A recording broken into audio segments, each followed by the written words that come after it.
What's good, y'all? KRS One did an interesting interview, and it's about where white people come from and were they here first or were we first. I will jump in at certain moments when I have to address something, but let's get to it. Every race, if you reduce yourself to race, every race has an indigenous ancestor. Every single group of people has an indigenous and somebody who came from the ground, okay, and said, hi, I'm here and I'm going to show y'all how to do this, okay? Everybody has this.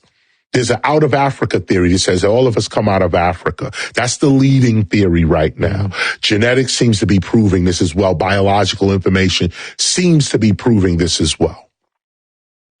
But I argue that white folk have an indigenous ancestor, that I don't know that white folk have to come from black people. I don't know that as I study paleoanthropology, even genetic studies. I don't know that. And neither does anyone else, in that fact. But Had to stop him right there.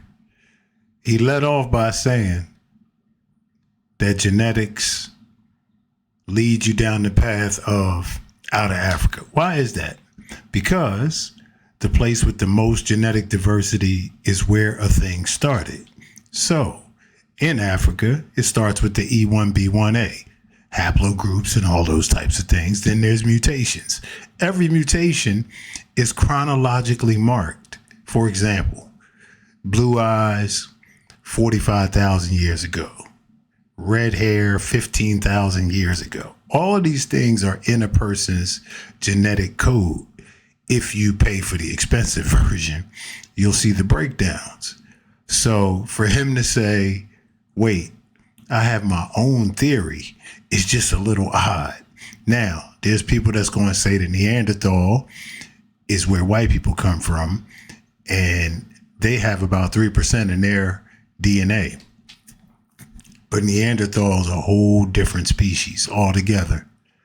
And Homo sapiens sapien took them out. We were the stronger. All right. And give an example. Albert Einstein has E1B1A or E1B1B in his blood. And it ain't nothing black about Albert Einstein. They be trying to claim him, but you know. So anyway, let's get back to it. Latest theory, what everyone's going with is called the out of Africa theory.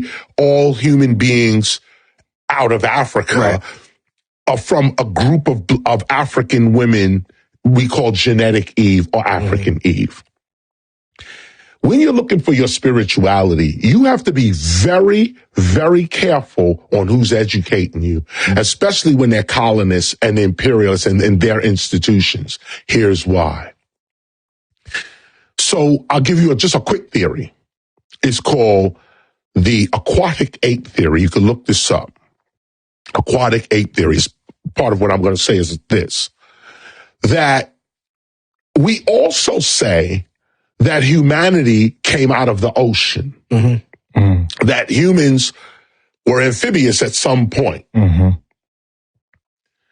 So if humans lived in the ocean first, and then walked onto land, everything in the ocean is not getting sunlight. Deeper you go in the ocean, the blacker and darker it gets. You're not getting the sunlight. That means the first people in the ocean were white people, or not black. Right. This comes from the sun. Pigmentation supposed to come from the sun. KRS just talking some BS right now. Humans did not start in the water. You understand?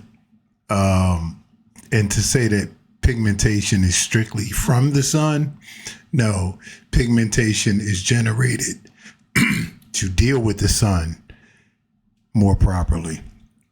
But there's fish of all types of colors you never even seen before, that we've never seen before. It's amazing. So no, the color doesn't come from the sun. The color is to process what comes from the sun better. So Anyway. You ain't getting no sun, you in the water. Your hair is straight and you white or light. Right. Okay.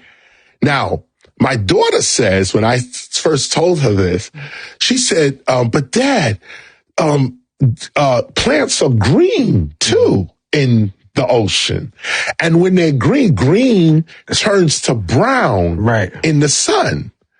So could these first beings have not even been black or white or anything? Could have been green. The color of the ocean, the what they call the chlorophyll, they have a name for of the ocean itself, green, the moss of the ocean. The algae and all that. The algae. Yeah. So these first people coming up light green out the ocean. Now this puts a slightly different look on what the first humans could have been like. If we come out the ocean, we white. Okay. Let me go further with you. If we you come out the ocean, you walking on all fours. Let's just say we are assuming that we're walking on all fours. This would explain why the palms of my hands are identical to white people. This is white people's complexion. That's right. The palm of my hands, flip it over. Now I become black. So could it have been that as we're walking on all fours, every part of us is getting the sun. We turning black, hair getting kinky, afros are coming, we getting dark skin on us. But the only parts that don't get the sun are the soles of our feet and the palms of our hands. So this is how Africans could have white folks' skin on the palm of their hand and have their own skin on the other side of their hand. We was originally white people. Now all of this is bullshit. I'm so glad he said that, boy. He was scaring me to death. Because you already know they call it the Brooklyn Magic, the snake oil salesman. When people start talking like that and they start stitching together some logical stuff with a bad premise, people will think the premise is true. So after he said what he said about humans coming out the water or we all started white, everything he say after that could make sense. But it has nothing to do with proving the original point. So I'm glad he pulled that back, man. He's KRS, man. You got a lot of time on your hands or you be thinking on other levels. So anyway, appreciate y'all tuning in, man. Let me know what y'all think in the comments, man. It's Dell. Till next time, second take. We out.